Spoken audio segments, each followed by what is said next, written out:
tanda-tanda kayaknya masih susah lah, Mas. Masih susah ya. Tapi ada enggak semacam orang tua memusuhi Nurdin dan adiknya yang sudah muslim? Dulu pas baru Alhamdulillah. Alhamdulillahilladzi ja'ala syahra ramadana syahru siyami wal qiyam wa ajsala fihi al-fadaila wal in'am wa syarrafa awqatahu ala sairil awqat wa faddala ayyamahu ala sairil ayyam. Ahmaduhu subhanahu wa ta'ala ala ihsanihil am wa ashkuruhu ala taufiqi lil imani wal islam wa ashhadu an la ilaha illallah wahdahu la syarikalah syahadata man qala rabbi Allahu thumma istaqam wa ashhadu anna Muhammadan abduhu wa rasuluh afdalu man shalla wa sam. Allahumma salli wa sallim ala sayyidina Muhammad wa ala alihi wa ashabihil kiram, amma ba'd. Saudara-saudaraku pemirsa An-Naba TV rahimakumullah.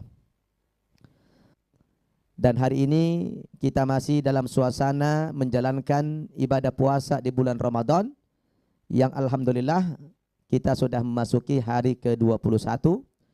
Mudah-mudahan Allah Subhanahu wa taala memberikan kesehatan kepada kita sehingga kita mampu menyempurnakan bilangan puasa kita sampai akhir Ramadan nanti. Amin ya rabbal alamin. Dan mudah-mudahan pula ibadah puasa yang kita kerjakan selama bulan Ramadan ini mampu mengantarkan kita menuju pribadi-pribadi yang takwa kepada Allah Subhanahu wa taala, sebagaimana salah satu tujuan disyariatkannya ibadah puasa itu adalah la'allakum tattaqun, agar kamu menjadi orang yang bertakwa kepada Allah Subhanahu wa taala. Pemirsa An-Naba TV rahimakumullah, saya sempat cuti beberapa hari tidak live dari studio An-Naba TV karena kesibukan mengisi ta'lim dakwah di berbagai masjid dan tempat.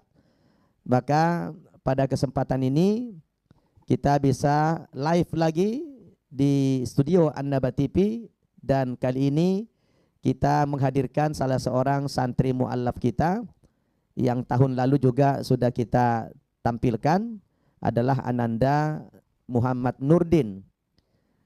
Ananda ini aslinya dari Kepulauan Nias dan sekarang ini beliau kita fokuskan untuk menghafal Al-Quran, dan alhamdulillah yang bersangkutan sudah hafal 5 juz dari target 30 juz ke depan insyaallah. Maka kita manfaatkan waktu kurang lebih 1 jam ke depan ini untuk berbincang-bincang dengan para pemirsa sekalian bersama Ananda kita Muhammad Nurdin. Kita gali pengalaman-pengalamannya seputar hidayahnya dari Allah Subhanahu wa taala dan juga pengalaman dia menghafal Al-Qur'an. Nah, kita sapa dulu yang bersangkutan Ananda kita. Assalamualaikum Nurdin. Waalaikumsalam warahmatullahi wabarakatuh. Apa kabar? Alhamdulillah khair. Alhamdulillah, ini sudah mulai lancar ya. Ini puasa ketiga ya. Sudah ketiga tahun ini puasa ya. Iya. Gimana? Saya lihat wajahnya tambah kincolong aja nih. Ya, pengaruh wudunya dan juga dari puasanya. Alhamdulillah. Alhamdulillah. Selama puasa pernah batal puasanya? Alhamdulillah belum. Nah, belum ya? Belum. Dan kalau bisa jangan ya, sampai tuntas. Iya. Nurdin, kamu itu termasuk yang disenangi oleh netizen kita, oleh pemirsa kita ya. Dimana kalau dulu mereka mendengarkan bacaan Quranmu kan luar biasa ya. Dan sekarang lebih fokus lagi menghafal Al-Quran, sudah 5 juz itu, subhanallah. Dan pemirsa perlu ketahui bahwa Ananda ini sekarang sudah berapa bulan ini kita coba titip dulu di pesantren Markas Hadis ya, untuk sengaja kita titip memperdalam Al-Quran supaya kelak dia menjadi hafiz yang bisa kita andalkan berdakwah di kampungnya di Nias sana. Dan kita dorong juga Ananda ini supaya bisa membangun pesantren tahfiz nanti di Nias. Oke, Nurdin boleh cerita sedikit tentang pengalaman menjadi muslim ini kan sudah 3 tahun ya. Sudah 3 tahun menjadi muslim.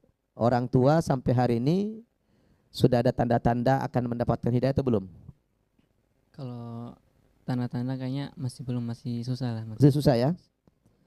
Tapi ada enggak semacam orang tua memusuhi Nurdin dan adiknya yang sudah muslim? Dulu pas baru-baru pengen masuk Islam itu ya ada, cuman bukan dari orang tua.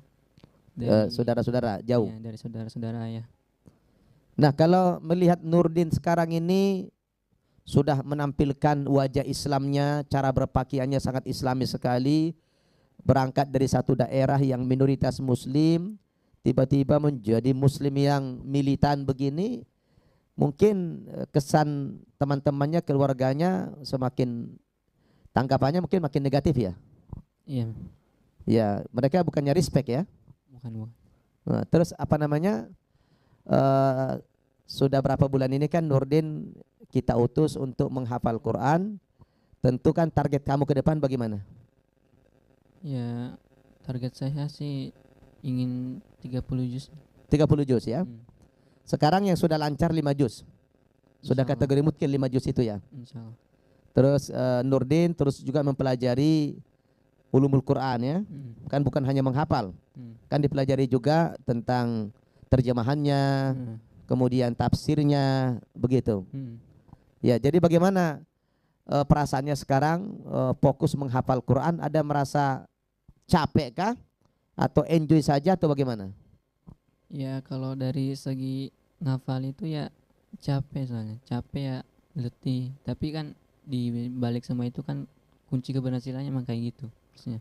Jadi harus karena ada target.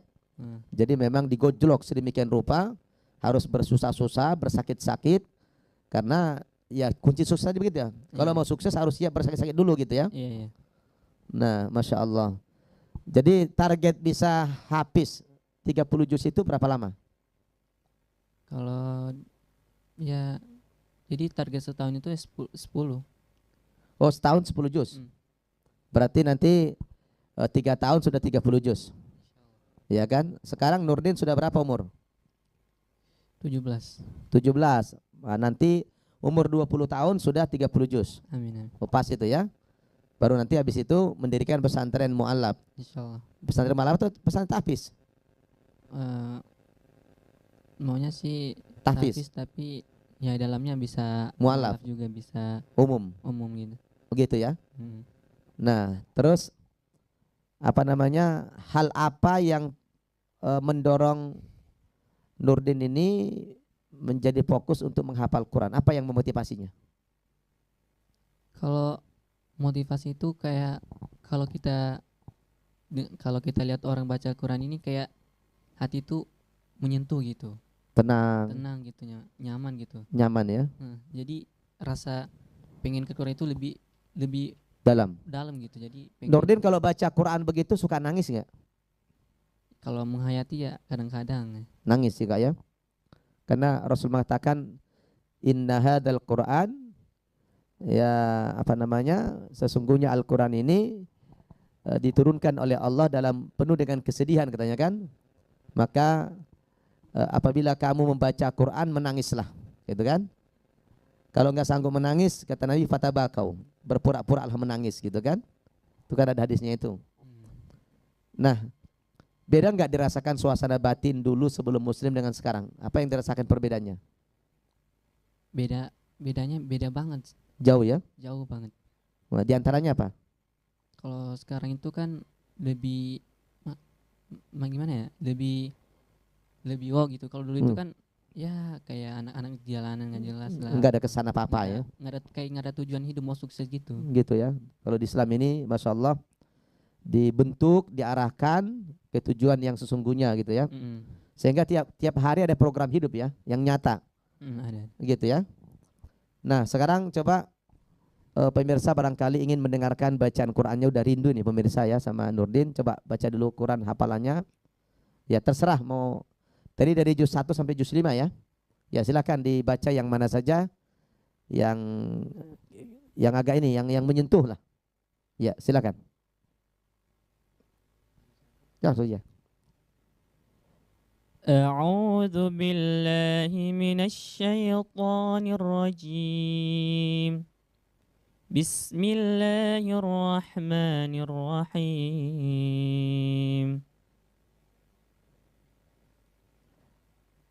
وسارئوا إلى مغفرة من ربكم وجنات أرضها السماوات والأرض أعدت للمتقين الذين ينفقون في السراء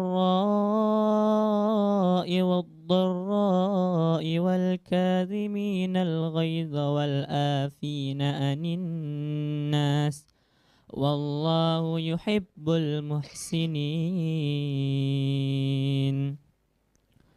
والذين إذا فعلوا فاحشة أو ظلموا أنفسهم ذكروا الله فاستغفروا لذنوبهم ومن يغفر الذنوب إلا الله ولم يصروا على ما فعلوا وهم يعلمون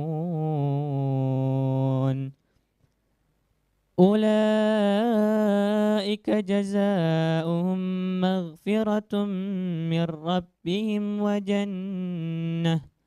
وجنات تجري من تحتها الأنهار خالدين فيها ونعم أجر العاملين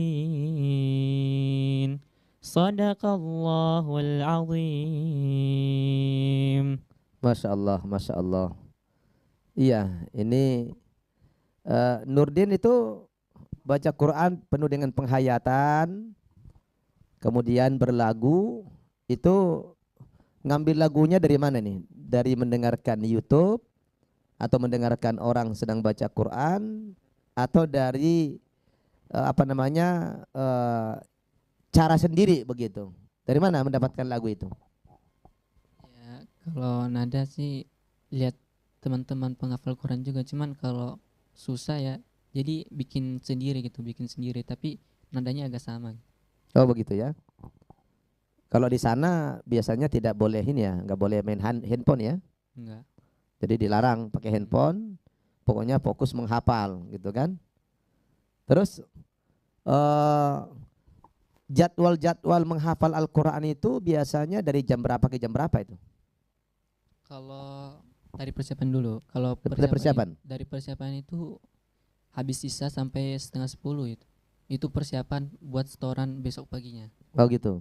Jadi pas setengah 10 itu udah habis itu tidur, baru bangun tengah malam sholat. Habis sholat itu nunggu sampai subuh. Nah, habis itu kita itu biasanya nunggu musrifnya dulu. Nunggu musrifnya, habis itu setoran. Biasanya setoran itu ya nggak mungkin kan, kita juga pasti lupa kan hafalan tadi malam itu. Jadi iya, buat masih di muroja gitu lah pagi-paginya masih. Jadi ustadznya itu agak sedikit nunggu lah, sekitar 5 menit apa 6 menit gitu. iya. Habis itu setoran.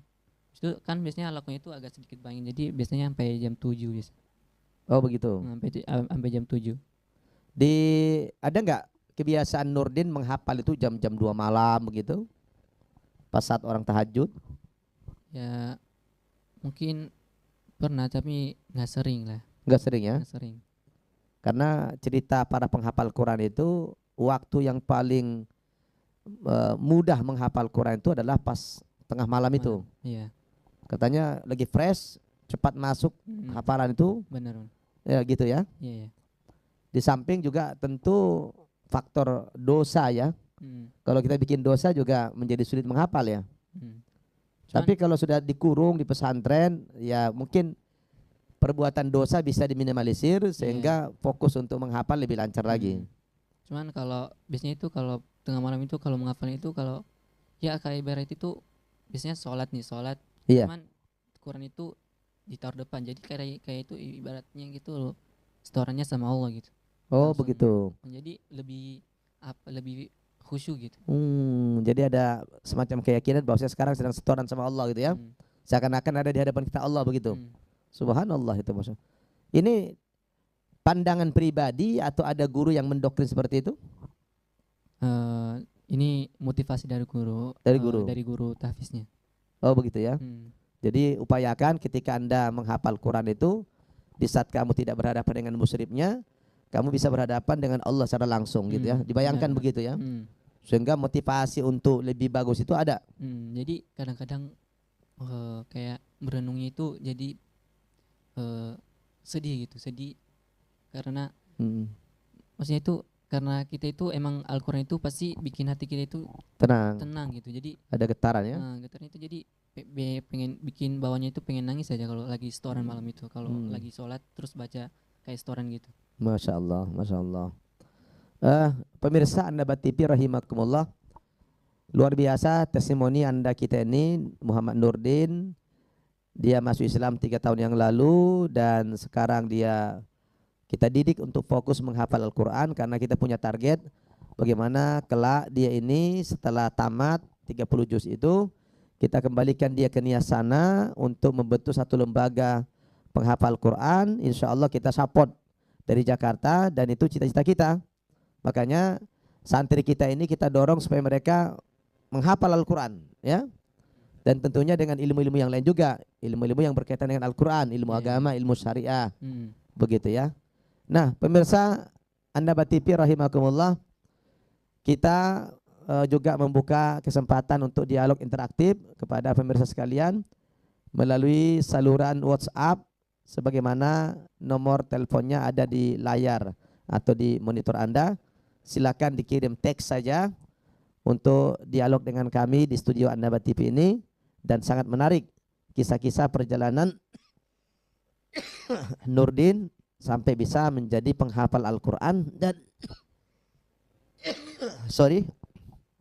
dan punya target 3 tahun paling lama sudah bisa hafal 30 juz, begitu ya. Iya, nah, terus masih ada nggak selalu komunikasi dengan orang tua? Komunikasi ya alhamdulillah masih lancar lah. Masih lancar alhamdulillah. Dengan orang tua lancar komunikasi? Lancar. Sudah ada nggak usaha-usaha Nurdin untuk mengajak atau paling tidak mengenalkan Islam kepada orang tua begitu? Kalau setiap telepon itulah kadang-kadang saya tuh nanya ibu nggak mau Islam gini-gini. Kata ibu saya itu adik-adik kamu aja dulu. Soalnya pasti kalau orang tua masuk Islam ini pasti ceomo itu banyak gitu. Ceomonya itu dari sekitar itu pasti banyak. Jadi begitu ya? Yang menurunkan keinginan, walaupun nggak ada keinginan tapi adalah sedikit. Jadi yang menurunkan keinginan sedikit itu yang jadi dari tetangga-tetangga ini. Dari ceomo-ceomo orang. Nah, terus tapi papa mamanya sudah mengatakan kalau mau diislamkan adik-adikmu dulu gitu ya? Iya. Berapa bersaudara? Alhamdulillah 8 ya. 8. Nurdin anak keberapa? Anak kedua. Anak kedua. Yang sudah muslim ada berapa orang sekarang? 2. Alhamdulillah 2. Ya, Nurdin sama adiknya Ernika ya? Iya. Nah, terus orang tua malah mendorong ya, adikmu silakan kalau mau diajak dan mau silakan diajak Islam gitu ya? Iya. Nah, sampai hari ini sudah ada adik yang mau masuk nggak? Kemarin itu ya mungkin karena sering mama saya cerita gini-gini, mungkin saya di sini agak sedikit maju gitulah. Iya. Nah terus mungkin diceritain ke saudara-saudara. Cuman kemarin itu ada saudara mama saya itu pengen anaknya itu seperti saya gitu. Iya. Cuman mama saya itu kata mama saya itu kalau mau seperti ini ya harus masuk Islam dulu katanya. Kata anak ini nggak apa-apa. Iya. Lah cuman kemarin itu kan masih di pondok jadi masih belum bisa saya komunikasi ke anaknya ini gitu. Jadi masih belum saya ajak bisa tarik dia gitu. Iya, kalau sekarang kan sudah agak free kan, ini libur kan Ramadan. Barangkali sudah Nurdin sudah mulai juga membangun komunikasi dengan anak yang dimaksud. Nanti kalau memang yang bersangkutan sudah ada keinginan masuk Islam, ya kita bawa ke Jakarta ini, kita Islamkan seperti Nurdin dulu kan. Nah, Nurdin ini dia sama adiknya yang saya syahadatkan, bahkan yang mengislamkan Nurdin ini adalah yang mulia duta besar Libya, dan adiknya diislamkan oleh yang mulia duta besar Irak, ya kan? Iya benar. Pesantren An-Naba dulu 3 tahun yang lalu. Nah, sekarang saudara sepupu itu ya yang ingin masuk Islam itu, Iya, iya. ya sekarang dikenalkan saja Islam dulu seperti apa gitu kan. Karena tentu setiap orang tua ingin anaknya berhasil. Iya benar. Dari cerita ke cerita, orang tua menceritakan kepada saudara-saudaranya bahwa Nurdin sekarang di Jakarta sudah maju, pendidikannya maju, wawasannya maju. Ya tentu mana ada orang tua yang tidak senang kalau anaknya maju gitu kan. Benar, benar. Nah, apalagi tadi diberikan satu syarat, kalau memang ingin seperti Nurdin ya mau nggak mau harus masuk Islam kan Iya, gitu. Iya, iya. Nah, ini kan artinya satu peluang. Apalagi kalau anaknya itu katanya mau masuk Islam. Nah, ini subhanallah, kalau Nurdin berhasil mengajak dia kepada Islam ini, pahalanya besar sekali. Kan Rasul katakan la ayyahdiyakallahu bika rajulan wahida khairul laka minad dunya wa ma fiha. Kalau melalui perantaraanmu ada orang dapat hidayah masuk agama Islam, maka itu lebih baik bagimu daripada dunia dan segala isinya. Jadi imbalannya sangat besar sekali ya. Iya benar-benar. Subhanallah, pahalanya besar, imbalan dunia juga besar. Itu sangat luar biasa. Jadi maksud saya, Nurdin jangan sampai menyia-nyiakan kesempatan ini. Mumpung lagi libur sekarang Ramadan, sering-seringlah berkomunikasi dengan anak itu dan perkenalkan tentang Islam seperti apa. Insya Allah dia nanti kalau sudah ingin tergerak masuk agama Islam, langsung kita datangkan ke Jakarta ini.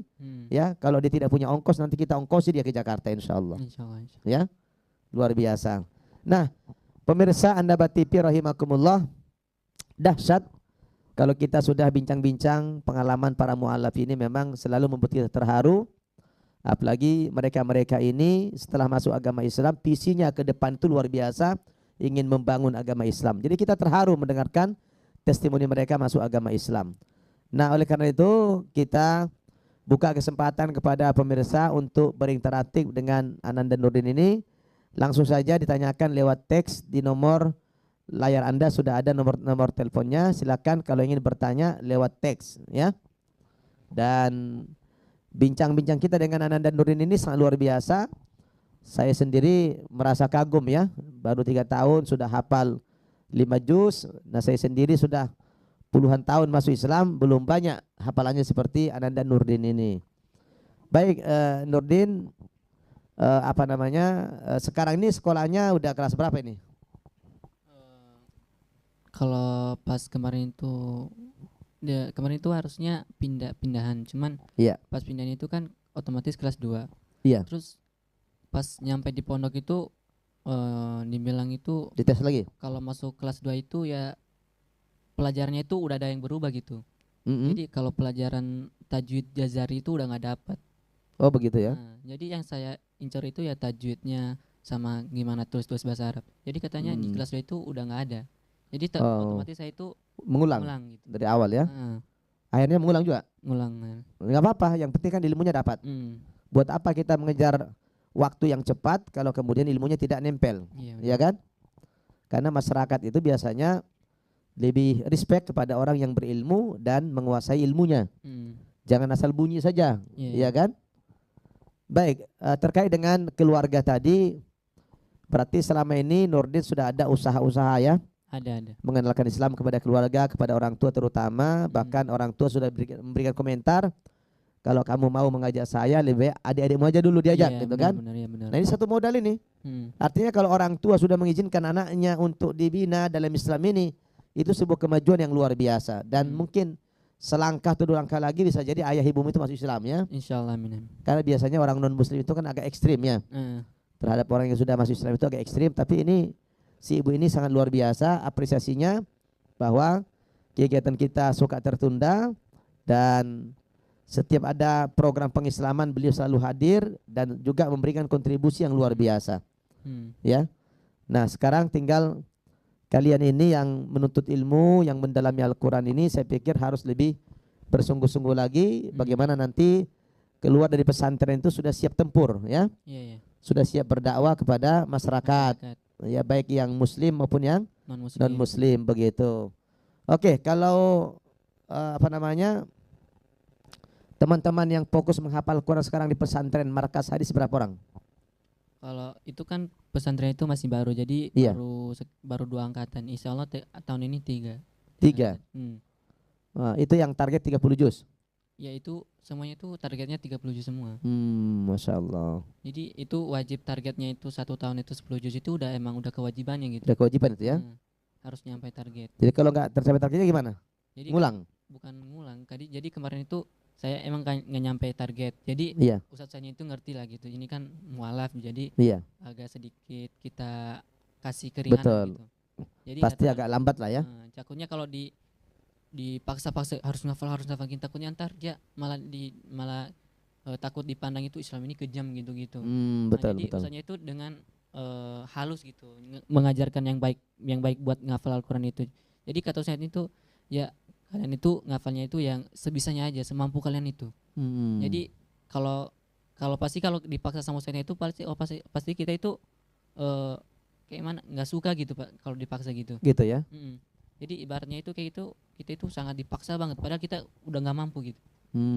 Masya Allah. Mungkin itu salah satu trik ya, kiat-kiat supaya pondok itu berhasil mendidik anak didiknya gitu kan. Iya. Harus dipaksa memang.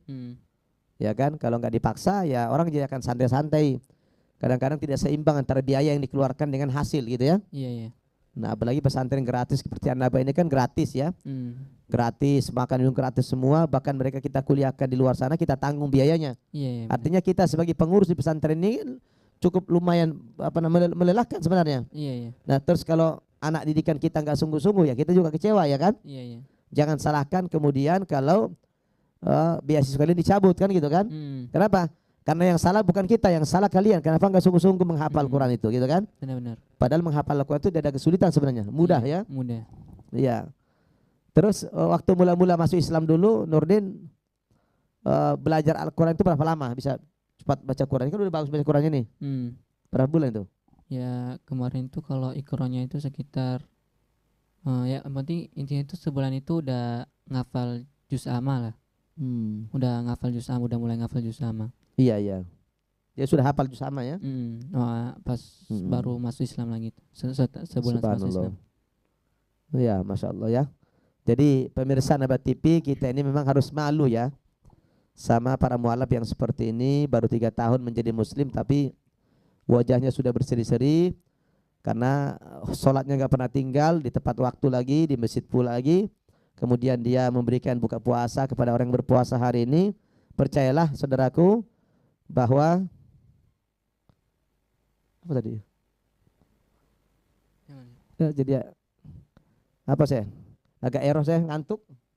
Jadi agak menyimpang. Maaf pemirsa, saya agak menyimpang sedikit tadi, tiba-tiba ngantuk saya. Agak error. Sampai mana tadi pembahasan kita tadi? Ya tentang berbagi tadi Zat. Enggak. Iya itu saya lagi ngantuk, saya tiba-tiba hilang ya, error. Tapi saya mau kembali kepada pengalaman menghafal Quran tadi ya, Ananda Nurdin ini yang sangat luar biasa. Saya pikir kita memang harus support ya, orang-orang yang seperti ini kita support. Dan kita dari pesantren Mu'alaf An-Naba Center Indonesia ini memberikan kesempatan kepada para santri kita untuk mengeksplor kemampuan dirinya, dan kita tidak paksakan. Masing-masing kita tanyakan kepada yang bersangkutan itu bidangnya di mana. Nah, Ananda Nurdin kebetulan dia maunya menghafal Quran. Betul. Lalu kita coba cari satu lembaga yang khusus menghafal Quran. Alhamdulillah Ananda ini kita masukkan di pesantren Markas Hadis, dan dalam waktu yang singkat dia sudah menghafal 5 juz dengan target nanti 3 tahun bisa 30 juz begitu ya. Amin. Nah, baik pemirsa An-Naba TV, silakan kalau ada yang mau bergabung, mau bertanya kepada Ananda Nurdin ini ya seputar pengalamannya menjadi mu'alaf maupun pengalamannya menjadi penghafal Al-Quran. Silakan dikirim teksnya ke nomor telepon yang tertera di monitor Anda. Silakan. Ada? Ya, sementara belum ada yang masuk pertanyaan, dan mungkin Ananda Nurdin kita sudah di penghujung jumpa kita, karena kita ini sepertinya hari ini kita ada acara buka bersama dengan tamu kita. Jadi mungkin kita persingkat. Saya ingin memberikan kesempatan kepada Nurdin untuk mengajak pemirsa supaya anak-anak mereka cinta Al-Quran dan punya kemauan untuk menghafal Al-Quran. Mungkin ada pesan-pesan khusus kepada para pemirsa kalian. Tafadhol. Ya, bagi ibu-ibu atau bapak-bapak yang lagi nonton sekarang ini nih, jadi anak-anak bapak ibu itu ya didorongnya ke Al-Quran, karena ketika anak ibu bapak itu udah menghafal Al-Quran, insya Allah ibu bapak ntar insya Allah di surga akan diberikan mahkota gitu. Subhanallah.